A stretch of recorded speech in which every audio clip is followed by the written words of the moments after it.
it's your girl, Ms. Mofilla, and you already know we are back inside the maze, but clearly we're in a different location, right? For an extra special dose of the Critical Breakdown. I'm excited to be here today at Lowkey Dispensary in Dorchester with my man Sam here, and we're gonna talk about all the dopeness they've got going on in this building. Shout out to you, Sam, and also the other man in charge, Mr. Similien. And I really just want to get into pretty much what, actually, I'm sorry. It's the Critical Breakdown. Let's get straight to it.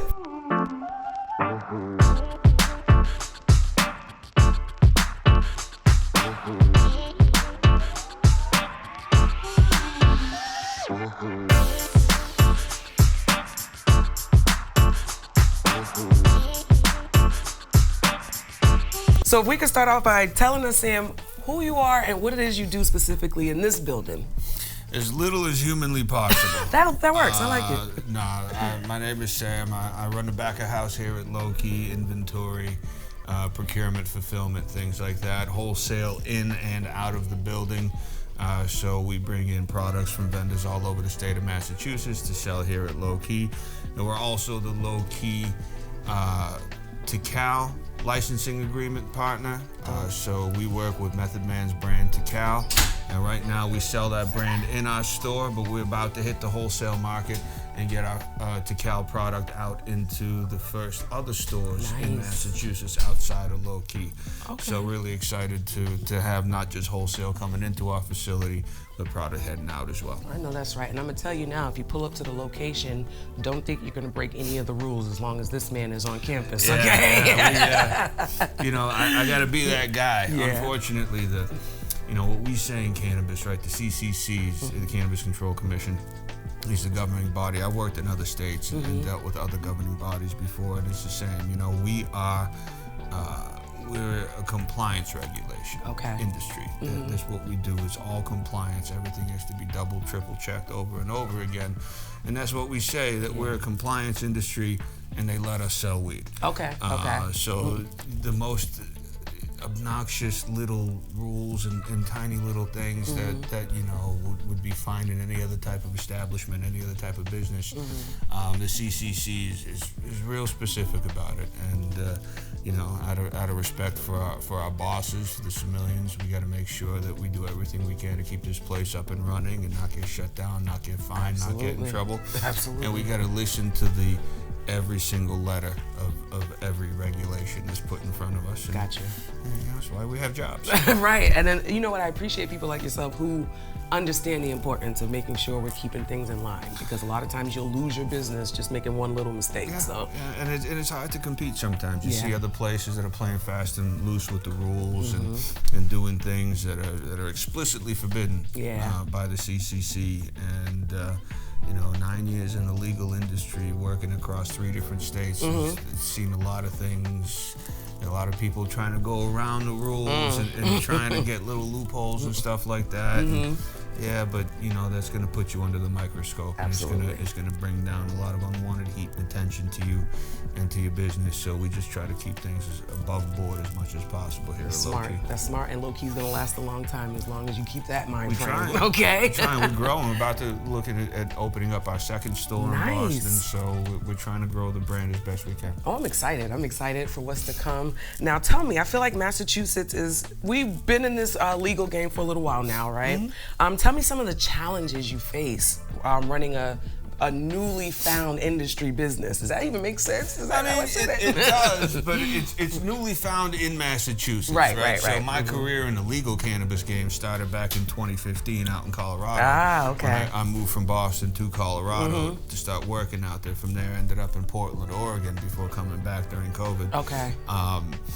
But there's definitely challenges, different regulations in different markets, different rules. You know, when I'm out in Colorado, there's a lot more people that are into concentrates and dabs and things like that. And those things haven't quite caught on as much out here on the East Coast, especially where we're at in Dorchester. We got a lot of old school flower smoking heads. Yeah, absolutely. So it's you know, the challenges are while working within the rules and working within the regulations to do everything we can to just bring the best experience. It's all about customer experience. Absolutely. You know? And my experience of being, like I said, out in Colorado, out in Oregon, hugely oversaturated markets where you could walk down Colfax Ave in Denver and there's literally more spots to stop and get a $5 doobie than there is to stop and get a $5 latte. Wow. So when we first started, even if there wasn't a lot of stores near us in Dorchester, not a lot of shops near us in Codman Square when we first opened up, we approached it with, eventually someone is going to be right down the street from you, and they're going to sell the same thing that you do for $1 less, and they're going to try to pay your staff $1 more. So what can we do to ensure the best ever customer experience, the best ever experience with our staff, and anyone will tell you that staff retention and staff turnover is a huge problem here in the cannabis industry. I would have never thought that. I spent a minute doing staffing in the cannabis industry, and these resumes are super choppy. You see people going somewhere for a minute and somewhere else for a minute, and it's not uncommon with a new industry like we have in Massachusetts, but trying to work within making sure we bring the best product, the best price, and you're not going to see necessarily the same brands on our shelves that you see at every other dispensary, because while we were incurring lots of delays and stuff getting open, myself and our GM Matt took it upon ourselves to go visit pretty much I've probably seen 3/4 of the manufacturing and cultivation facilities in the state of Massachusetts. And we went out and looked at it, spoke with the people that run those joints, and see not just the quality of the product and the price of the product, but what's their facility like? You know, how do the floors look? You know, little things like that. That when you see some places that are just the best on everything, they use the best soil, they use the best nutrients, they have the cleanest facility. They're the most passionate about the product. They're the ones that are going to crank out the best product, and that's what we want to give to our customers. It might not be the same stuff that you see everywhere else, because we feel that we can do better than that for our customers. And just because something's the cheapest doesn't mean it's the best. We got that cheap. We sell really cheap product, but we also sell really high-end product and everything in between. I was just about to ask, to follow up on that, being the person that's behind the house, really doing the procurement and fulfillment, how do we decide which manufacturers? Like, what are some factors you're looking for from your manufacturers, especially for the flower side? Especially for the flower side. So, you know, we look at the grow, and the growers themselves, the genetics, where they come from, how they set up their rooms, how they do how they control environmental feeding schedules, things like that. One thing that is really, really commonly overlooked in this industry is the curing and drying process. That you can grow really, really good product, but then you don't cure it properly, or you rush it through, and it doesn't matter how beautiful those flowers are when you harvest them. If you don't cure them and dry them properly, you're going to be giving this product to the customer that it looks great, it smells great, but when you smoke it, it's just not there. And how many times have we all experienced that this flower looks like it should be fire, and then we smoke it, and it's like, that was whatever. Got a little bit of that musty basement haze smell to it that we recognize in our buds too many times. I'm such a flower head, so I have to ask. Now, when you get that flower where the consistency is almost too sticky, sometimes we like that good sticky stuff, but when it's almost too sticky, is that the result of not drying and curing it enough? Or? Not necessarily. Not necessarily. The stickiness has to do more with the trichomes and that, like, the beautiful little, like, sparkly little parts. That's where the flavor is. It's where the terpenes are. It's where the cannabinoids are. That's the part that you separate off from the plant when you're making hash and when you're making concentrates, because that's where all the goodness is. So improperly dried and cured isn't going to make anything overly sticky. If something is sticky, then typically they're doing something right. And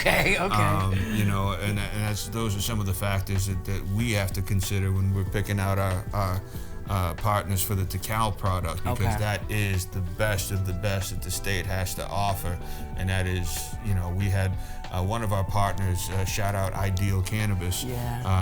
We were out there and checking out their product and, you know, touching the product with rubber gloves, the weed stuck to my glove. That's, ooh, you know, that's so that's when people want good weed, they come in the store and they ask, where's that sticky? Absolutely. So we hooked up with them, and in that case, it was because the flower was grown that well. Okay. And it was properly cured Gotcha. and properly dried, so that the final result was this beautiful sticky flower that you could smoke and really enjoy. But not everyone can do that. Okay. You know, a lot of these larger companies that have these huge facilities, they have production schedules and they have salespeople and they have stores that, like, okay, it's going to grow for this amount of time, and then it's going to go into the cure for this amount of time, and then it's going to get packaged up and tested and sent out to the dispensaries and all that. So there's a really, it's tough because in a commercial grow, you got these like really tight schedules. Like you need to flip these rooms in the harvest and get it into the next stage and get it into the next stage and get it out so that your growers can then bring in the next crop. Okay. And you know, it's tough because a lot of times they'll be rushed. You only have X number of days to cure and dry your product. Well, what if that particular strains needs X plus 4 days? Gotcha. You know, so some of these growers who love the flower and treat the flower like their family members, if it needs an extra 4 days, they're going to give it those extra 4 days, and they don't care. But that's going to mess up a production schedule. One other room is going to get fewer days. So it's a really difficult balance. So shout out all the growers that are doing it right. And some of them, you know, we put it in a cure for a week and then it moves on. Okay. If it's not ready in a week, it is what it is type of deal. You can probably taste it when you smoke it at home. Gotcha. But you won't be buying it at Lowkey. Definitely not at Lowkey. No. All right, so we got the big man in charge, the CEO, the founder of Lowkey Dispensary. I don't want to jack up your last name because I feel like I did it before. So if you could tell me. Was I actually accurate? I heard you say Similien. Ooh, you tried me. But I let it slide. Similien. S-I-M-I-L-I. Similien. The way I just immediately removed that first I and was just like, Similien, that's it. Okay.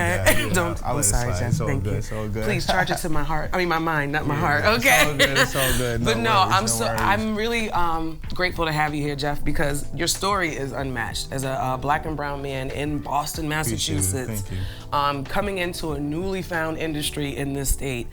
And we all know, I hate to say it, I hate to be the person to be cliche, but we know a lot of times we as black and brown people kind of have to jump a little bit more hurdles than anybody else trying to get into that industry. So tell me, what made you want to kind of tackle this Lowkey Dispensary project? Honestly, it was that article that came out in, I believe it was 2015. It was in the Boston Globe about the the net worth of black families. So at the time, I'm a commercial real estate broker, and I've done a lot of transactions in Boston. I grew up in Boston. And it sort of resonated with me that, like, you know what, damn, this is true. This could be true.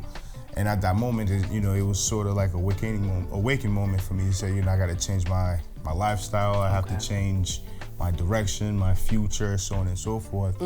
And at that time, it just made me a little bit more aware of, and be more intentional with what I was doing. Okay. And by the grace of God, one of my clients just told me, like, hey, are you familiar with, cannabis being legalized in Massachusetts? I have an attorney that I can introduce you to sort of educate you or just, sort of teach me about the process. Okay.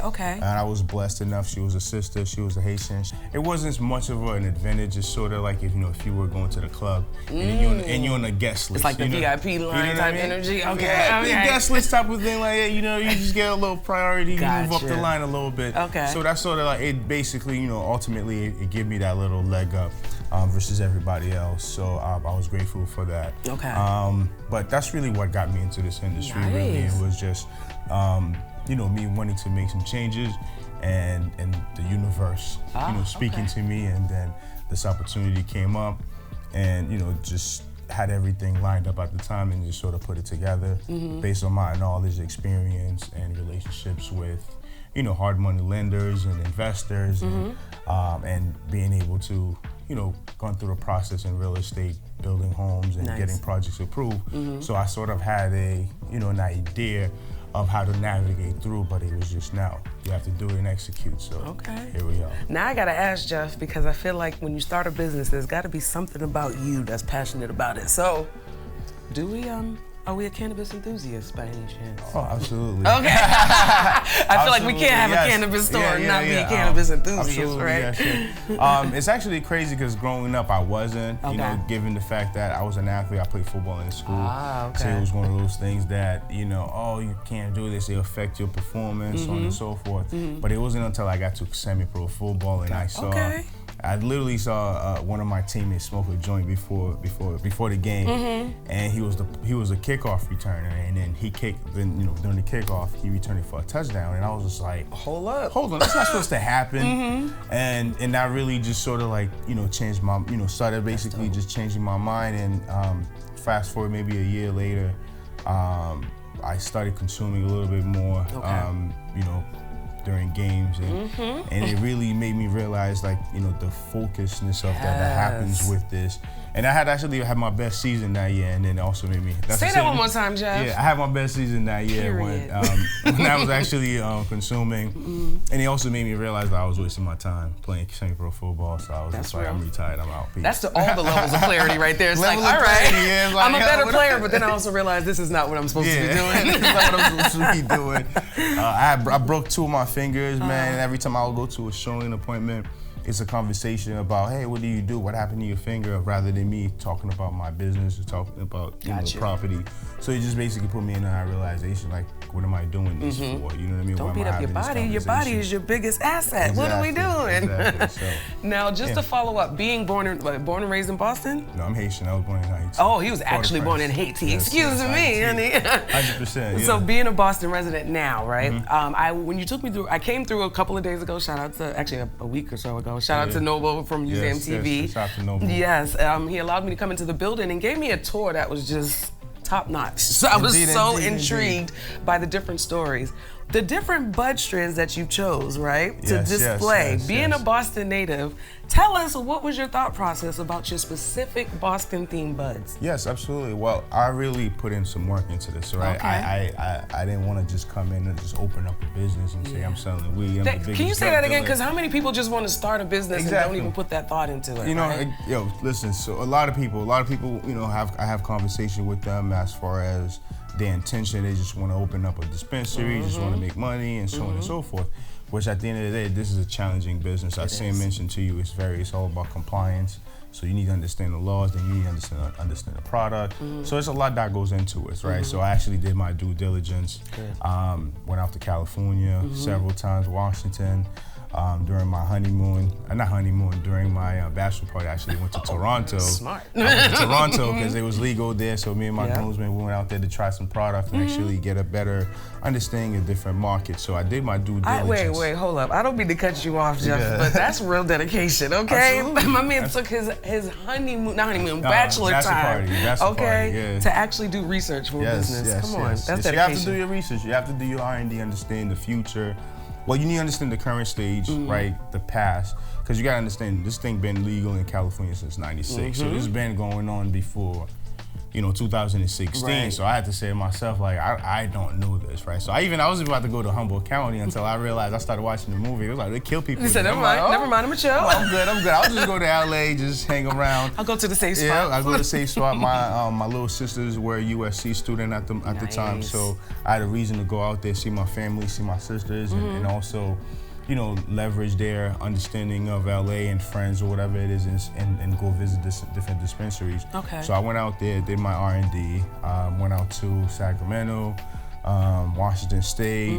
I went to Vegas twice. I've never been to Vegas growing up for fun, but I'm in Vegas for, doing work. Doing work. Dedication. Dedication. Went to Colorado, and really just wanted to understand this industry, what I need to do to stand apart. So one of the things that I realized is the branding, it's the marketing, right? So then I realized, like, if I'm gonna do this, then I need to give my community representation. I love it. being from Dorchester, the first time I remember smoking, consuming, it was I remember Jada Kiss about Sour Diesel. Oh right? man, that Sour Diesel. Yeah, so I was like, I definitely gotta give my Dorchester community representation with the Diesel. So we called the Dorchester strain Dorchester Diesel. There's a Roxbury one. There's a Roxbury Runts. There's Roxbury Runts too. What? So Mattapan, given the fact that I'm Haitian, Haitian community, our headquarters is in Mattapan. I wanted to give Mattapan representation. So in our building, I used to stand on top of the building, smoke. So I called it Blue Hill Dreams, because this is where the dreams came from. So we were out there on Blue Hill. So we called to give Mattapan representation. We have the Simcoe sign on there, the Chevu, 28 leaving Mattapan Square. So we really want to also, the artwork, to give representation in the landmarks to make sure that the city is well represented in the cannabis industry. That's smart marketing, because even if you don't know anything about bud, you find something that relates to you, right? 100%. So if I'm from Dorchester, I need that Dorchester Diesel, fam, you know what I'm saying? Exactly. And you also did something that a lot of people don't do when they talk about Boston. You recognized Hyde Park. Shout out to Hyde Park. What's up with that? I live in Hyde Park. Hyde Park is Boston. I know, but you notice everybody always says Roxbury, Mattapan, Dorchester. They never say Hyde Park. So it's a crazy thing during my research understanding Boston. So if you understand, Roxbury used to go from Roxbury South End all the way to West Roxbury. Rosendale used to be Roxbury. Absolutely. Hyde Park was Roxbury, and West Roxbury was Roxbury. So until I believe in somewhere in I don't know my years, I don't want to say, but. So it was sometime during our timing here. Gotcha, in that time. They split those neighborhoods, those counties, and changed, called them, different neighborhoods. So, Hyde Park has a lot of great, rich history, so I had to give Hyde Park representation. That's dope. And then during the time where, Dips said Purple Haze, so you had to get some haze, so we call Hyde Park the Hyde Park Haze. And I remember the first time this guy, that I bought weed from, actually was from Haze, was from Hyde Park. So you had to give that representation for Hyde Park, and then West Roxbury, Raiders Breath. First of all, shout out to Westy. I'm a Westy guy. A lot of people are not repping Westy like that, so that's dope. I'm a Westy guy. I went to Westy. The school doesn't exist anymore. So I had to give representation to that, to the mascot, to the Raiders. So called it the Raiders Breath, which is actually one of my favorite peanut butter breath. Okay. You know what I'm saying? So it's actually personal to me as well, because again, the school doesn't exist. So I don't know on the swamp. I remember Westy. Exactly. I don't know too many people that will probably consume, but again, like I said, I wanted to make sure that I give representation. Roxbury, I lived in Roxbury, all the rich history, black, about black culture in Roxbury, Malcolm X. So he's on the Phyllis package. Wheatley, all of that. So you know what I mean? So we really have a lot of great packaging on that. And then we have about 6 more neighborhoods to complete our top 10s. Dope. Because we call it the top 10s because as you know, the Adidas.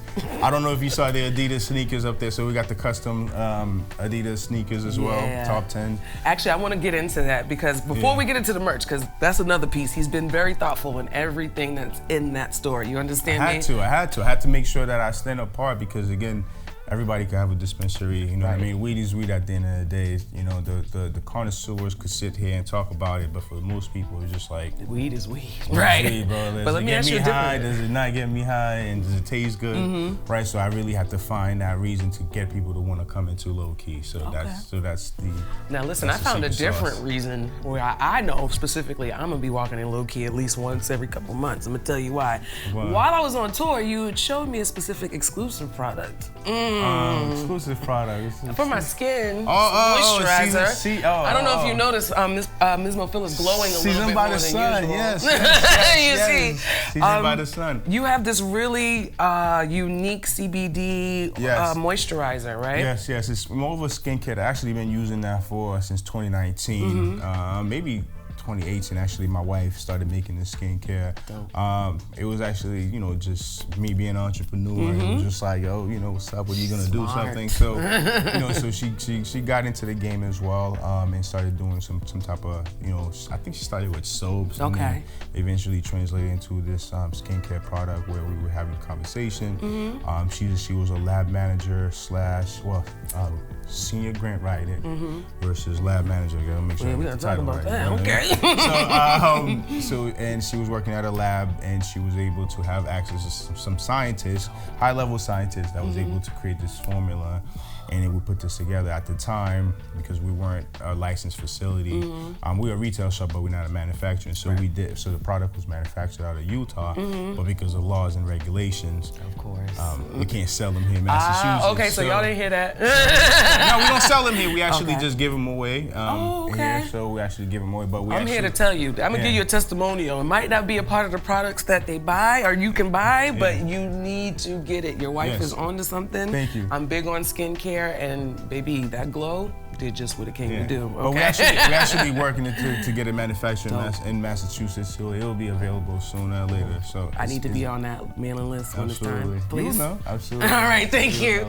Thank you. Now, lastly, you had touched on your merchandise and how you also put a lot of thought into the merchandise that you put on display. 100%. It's not just a bunch of random tees with the name of the store on here. Everything has a story and a theme. So tell me about the merchandise. Well, I mean, I'm a fashionable guy. I like to say, you know what I'm saying? I like to keep myself clean. I know you that's know what right. I mean? Swaggy.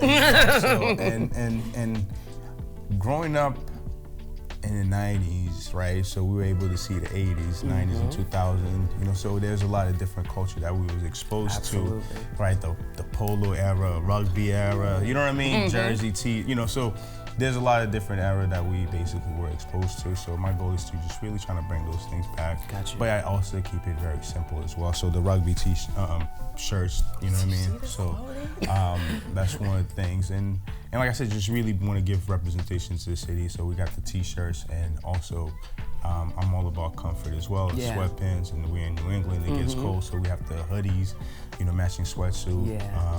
So we just really got a small variety of merch that we put out based on the season. And those top 10s he was talking about with the custom Lowkey design. Custom Lowkey. Fire. Yeah. Shout out to Alex, our designer here. You know what I mean? Yoso Custom. He's a great designer, local Boston. So everything that we do here, and we pretty much work with a lot of local Boston vendors to get the merch done. All the merch gets locally done. Our artwork gets Studio 24. Oh yeah. Like I said, why so custom? Does all the sneakers. Noble, work with Noble for some different works as well. So just trying to keep it really local and just try. Like I said, the license. It goes back to what we said earlier, right? The license, economic empowerment. So giving the opportunity to empower the community. Most of our staff that works out there, we have about maybe 15 people that works here. So most of them are from Common Square, from Dorchester. Some people just, they just walk to work every day. So it goes back to, like I said, what I said earlier, right? It was just, how do I create the opportunity for, not only for me, for my community, to be able to be represented in this industry in Massachusetts. So. All right, so I gotta ask, because I love to get in your business, Jeff. Okay. Get in my business. What's coming in the near future for Lowkey? What can we expect? Honestly, we were delayed tremendously with the store one. We had some bad actors, we had some bad teammates involved, you know what I mean? The importance of having a good team, my God. My God. 100%. So we were about 2 years delayed here, so during the process we were able to obtain a second provisional license in West Roxbury. Like I said, I went to Westie. Have some relationship there. We bought a building there, so we had a building ready for us to go into to commence operations. So the goal is to, as things have been ramping up here and improving, and as we could see, things are going in the right direction. So we basically want to expand and get our second location going sooner than later. So hoping that we can get this done by June. So all in God's hand. There's your plan and God's plan. So I know, right? I'm doing my part. That's all you can do. And then whatever happens. But that's really what's in the near future right now. We had a cultivation license in Hyde Park, which the goal was for me to again provide more opportunity, more jobs in the cultivation. And that's more like the growing side of things? More the growing side. So there was a facility, the building actually sold in 2013 to the owner, and he wanted to convert it into apartments. And by 2017. He wanted to do like 200 units there, and then that's actually a process to go through the city of Boston, so they were beating him up. And 2017, 18, I started having a conversation with him. So after I got this one approved, I was like, look, I've done this. So he was able to like, all right, let's see what you could do. So we got a cultivation license approved in Hyde Park. The goal was to hire anywhere between 80 to 100 people there, but the price of cannabis went from $3,500 a pound to like $1,000, $1,200, if you're lucky. So that's not something that's in our plans anymore. Gotcha. So we're probably looking to either partner up with somebody else or probably offload that asset and just really focus on the retail. I've had a good handle on store 1, store 2. I come from a retail background for growing up. And plus I'm a business guy, so sales is really my thing. I've been in commercial sales for about 13, 14 years now, so transitioning into, went from selling houses, selling buildings, to selling cannabis. So, your knack for selling definitely shows in the space. As a cannabis enthusiast, I've gone to different dispensaries in the city, and nothing really stands out like Lowkey. Let's just keep it real. From the aesthetic. She said it. I said it. I'm okay with that. She said that. Ms. Mofilla said it. Okay, and if you want to prove me different, give me some free bud. No, I'm joking. Anyway, I didn't give you anything for free. He didn't give me any free bud. There was zero bribery, I promise. But no, I definitely walked in. The aesthetic itself was way more appeasing than a lot of the spaces I've been in, and that's not just in Massachusetts. That's anywhere, right? And like you said, the story behind it is what sold it to me. Absolutely, and that's the most important thing, right? One of the things that I really wanted to do is customer service and that feeling, right? When I went to Cali. LA was just, every dispensary is different, so right, but like I said, every different dispensary is different, but at the end of the day, you're still selling the same thing. Weed is, you know what I mean? So what made you stand out? What made you come back? So I remember when this one dispensary I went to, it was in Beverly Hills. Was it Beverly? I forgot where it was, but the one of the bartenders was just like, hey dude, you look like you work out, man. I got something for your muscles. Oh wow. So I was just I was like, what do you mean? Just talk to me. And I just remember that feeling where I remember I posted it on social media, and a friend of mine from Massachusetts actually moved to LA and was just like, oh man, I love going in there. That's the best dispensary in LA, and it just resonated with me. Like, customer service is very important. And then I was actually talking to one of my little sisters who I think that was 2019. In 2015, she was buying product on the street, right? 2019, it's like, oh my God, I go to dispensaries now. I'm not doing the street I'm not doing the streets no more. And I told her about that dispensary, and she went there, and ever since, she's been telling me like that's her favorite spot to go to because of the service. And I just remember, like, you know what? If anything, I always have to provide that same type of service. I always have to make people feel the same way that feeling that I felt.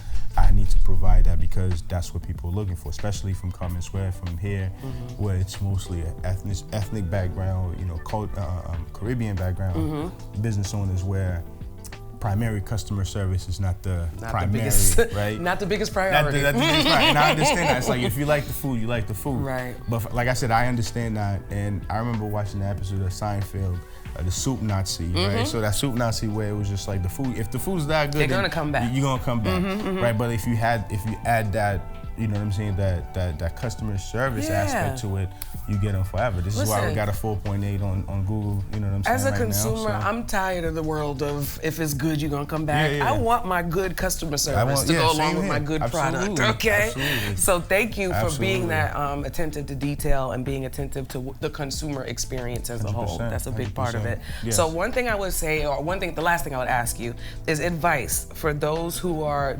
interested in potentially, you see that face, right? Anybody that might be interested in getting into this world, maybe they want to come work at Lowkey Dispensary. So honestly,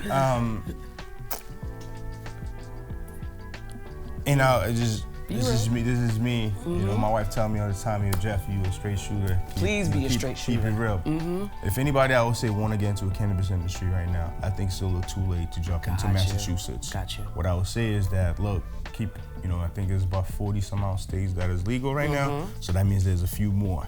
Gotcha. Keep your eye out, keep your ears out, learn Massachusetts, because a lot of states are copying what Massachusetts does. Okay. Right, copy Massachusetts, understand the rules and regulations in Mass, and then take that and go apply it somewhere else. Gotcha. So it's better to catch it kind of like right when it's booming. Yes, you have to, because you way too late right now. Gotcha. If you try to say like, hey, it's like, it's too late, bro. You missed the train. You missed it. You know what I mean? That's sort of saying like I'm about to open up a liquor store.